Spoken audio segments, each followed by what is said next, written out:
realized this morning that I shouldn't have stayed up late into the night watching zombie flicks and Mayan doomsday documentaries. It led to dreams of the Earth crashing into the sun.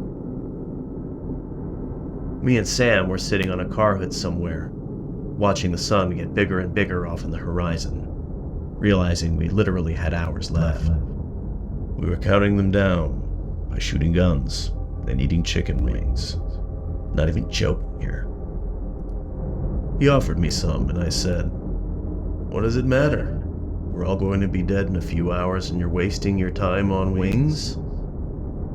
He said, "Because they're effing good wings. What other reason do I need?" Then I had some. They were effing good wings.